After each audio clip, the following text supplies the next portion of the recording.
और आज मैं मोदी जी को भी कहना चाहूंगा, देश को ताड़ी पार मत बनाओ। मोदी जी, अमित शाह जी, आप तो ताड़ी पार रहे हैं, दोनों ही रहे हैं, ये हकीकत है। जस्टिस लोहिया का केस पढ़ लेना।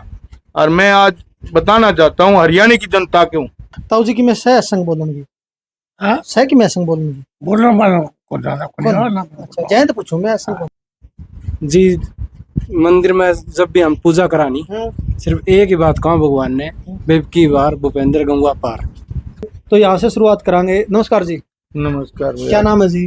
कैप्टन धूप सिंह। कैप्टन साहब, आपके और आपको चैनल को सभी को जय हिंद, राम राम, सत श्री अकाल, को पिटवा। तो पहले तो मनु बताओ, मने बीजेपी की हैट्रिक लागेगी या फिर सत्ता परिवर्तन होगा?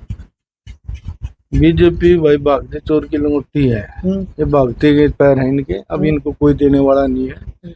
चंदे के लोगों को गुमराह किया, जुमलेबाजों में फंसे हुए हैं, वही उनको वोट देखते हैं। अदरवाइज जो जनता जागरूक है वो इनके नजदीक नहीं आएगी, दूर से भगाएगी, हकीकत है। क्यों? पहली बात तो आप हरियाणा की बात कर रहे हैं, हरियाणा क्राइम में नंबर 1, इसके प्रशासन में बेरोजगारी में नंबर 1, और यहाँ तक कि ये नौकरी की बात कर रहे हैं। अरे अब इनको पूछना चाहिए मेरे भाई, 4 बंदे डी ग्रुप में लागे, तुम ज्वाइंट कमिश्नर और तुम डायरेक्टर लिटरल एंट्री से कर रहे हो, किसी देश को बेवकूफ बना रहे हो इन लोगों को। जहाँ तक कि पिछले दिन नीट के पेपर हुए, लाखों रुपए में पेपर बेचे गए, वो कौन बेच रहा है, कौन दलाली कर रहा है? इसके साथ आज यूजीएस के नेट का पेपर वो भी कैंसिल हुआ, अभी दोबारा चल रहे हैं। ये सरकार नकलचियों की है, ये सरकार पेपर लीक आउट करती है और इसके बाद में अपने बंदों के पेपर करवा के आरएसएस के बंदे भर रही है, हकीकत है ये बीजेपी की। आप कांग्रेस को सपोर्ट कर रहे हैं फौजी साहब, तो नू बताओ मैंने, क्योंकि बरवाड़ा हल्का में खड़े यहाँ पे, तो बरवाड़ा हल्का में सुटेबल कैंडिडेट कौन लगा है भाई, ये आज और यो जीत जाओगा? देखो ऐसा है, काफी कोशिश कर रहे हैं, भूपेंद्र गंगवा जी भी है, सुरेंद्र सूरा भी है, डॉक्टर साहब, और घोड़ला जी भी घूम रहे हैं। परंतु 2-3 आदमियों की मैंने बात सुनी, यहाँ तक कल भूपेंद्र गंगवा जी बोल रहे हैं कि वोट कांग्रेस को देना अगर किसी को टिकट मिले। अच्छा। उन्होंने यहाँ तक ये कहा कि एक संस्था की बात की कि अगर मुझे भी ना मिले, किसी और को भी मिले, तो वोट कांग्रेस को हाथ को देना। देश की लोकतंत्र और प्रजातंत्र को बचाने की बात है, संविधान को बचाने की बात है। यह बात गंगवा साहब ने बोली। बिल्कुल, मैं भी बड़प्पन, ये त्याग की भावना, देखो हर एक आदमी त्याग की भावना होनी चाहिए, और त्याग की भावना नहीं है तो सेल्फिश है, स्वार्थ है। वो स्वार्थी आदमी कभी देश का भला नहीं कर सका, ये हकीकत है।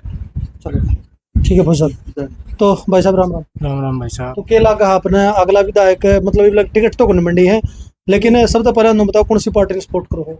कांग्रेस पार्टी को। कांग्रेस पार्टी। कांग्रेस में तो लाइन लग रही, कल 57 उम्मीदवार के नाम आगे जा रहे हैं, लेकिन एक ना मौका मिलेगा, टिकट एक ना मिलेगी, तो किसने लगा आपने सबसे सुटेबल उम्मीदवार कौन लगता? अच्छा, इससे ऊपर कुछ नहीं कह सकता जी। क्या लगे सब भूपेंद्र गंगवा में?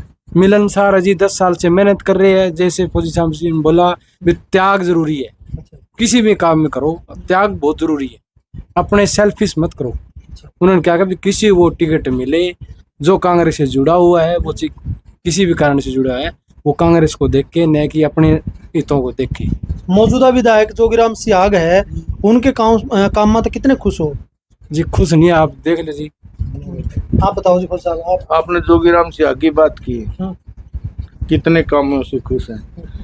10 साल इस गवर्नमेंट के हो गए, और जोगीराम सियाग साहब यहाँ का MLA है, और जोगीराम सियाग को मैं वहां तक जानता हूँ, कभी साइकिल पे आगे प्रॉपर्टी डीलर का काम आजाद नगर में करता था। अच्छा जी। आज वो मर्सिडीज गाड़ी में घूम रहे हैं, ये हमारे गांव का रोड तक नहीं बना, जबकि PWD मंत्री दुष्यंत चौटाला जी थे। हमारे गांव के लड़के एक्सीडेंट हो गए, मर गए हैं, ये हकीकत है। आज ये रोड स्टार्ट करने की हम खूब नारियल फोड़ रहे हैं, किसको फोड़ रहे हैं? जब इलेक्शन आ गए हैं, हकीकत को मत छुपाओ, सच्चाई व्यक्त करो। हमारी यहाँ एक्सीडेंट हो गए। दूसरी बात, अरे नौकरी की बात कर रहे हैं, अब वो तो मर्सिडीज गाड़ी में चल रहा है, साइकिल हमारे टायर पंचर हो गए हैं, हमारी गाड़ियाँ खराब हो गई, एक्सीडेंट हो गए, बंदे हमारे कहाँ सोया हुआ है जोगीराम सियाग?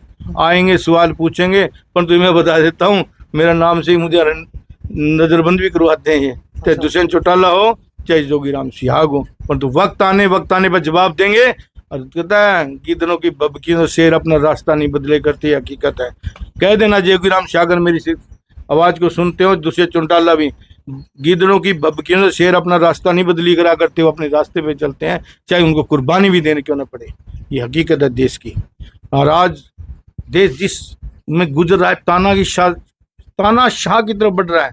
अरे सिटिंग सीएम को तुम जेल में बंद कर रहे हो और तुम वोट भी मांग रहे हो। वो भी डेमोक्रेसी ने बनाया है, किसी ने आपने खुद नहीं बनाया है। वो भी प्रजातंत्र है, जब चाहे किसी का ये कर दो, जब चाहे उसी का ये कर दो। अरे यहाँ तक कि देश के आईपीएस, जिसको आयरन ऑफ वाल कहते थे आईएएस को, तुम लिटरल एंट्री से भर्ती कर रहे हो, देश का बेड़ा गर्क कर रहे हो। कौन चलाएगा देश को? या अंधे भगत चलाएंगे, या जो अनपढ़ बैठे हैं ये चलाएंगे, जिनको अपनी परिभाषा नहीं पता कि मैं क्या हूँ।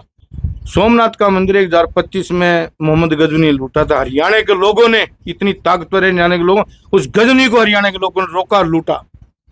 ये भूल ना रहे, गुजराती कोई भी क्यों ना हो। और मैं गुजरात में 7.5 साल रहा हूँ, मोदी जी के डिस्ट्रिक्ट में महसाणा में। मैं जानता हूँ हकीकत क्या है, कहाँ उनका विकास है, क्या उनका नाश है। ये हकीकत बता रहा हूँ मैं।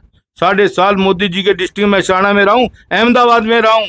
ये हकीकत है देश की। जुमलेबाज है, झूठे प्रशासन दे देंगे, 5 किलो दाने दे देंगे। देश को क्यों गुमराह कर रहे हो? रोजगार दो, कमा के खाएंगे, आगे बढ़ेंगे, देश विकास करेगा। तुम किसी को रामखोर बना रहे हो देश को। तो तुम बात विकास की कर रहे हैं, सब नाश की कर रहे हैं। तुम तो विकास का, तुम नाश की बात कर रहे हो। देश गुलाम कब हुआ? जब देश रामखोर बन गया था। चाहे अंग्रेजों ने किया हो, चाहे मुगलों ने किया हो, चाहे आप पुरानी सभ्यता को हड़पा और उन सभ्यता को देखना, सिकंदर अटैक को देख लेना। वहां से जब देश रामखोर बन गया तभी गुलाम हुआ है। अरे वो दिन आने वाले हैं, हम जनता ना जागरूक हुई, रामखोरी को ना छोड़ी तो देश गुलामी से दूर नहीं है। आने वाला समय आपको बताएगा। जय हिंद। तो सुखो फौजी साहब ने तो सारी ये बात कह दी है, मतलब बड़ी गंभीर बात बोलने लग रहे हैं। आप प्रतिक्रिया जरूर दे दियो इनकी, स्पेशल इनकी वक्तव्य के ऊपर जो इन्होंने बात कही है डेमोक्रेसी को लेके ना।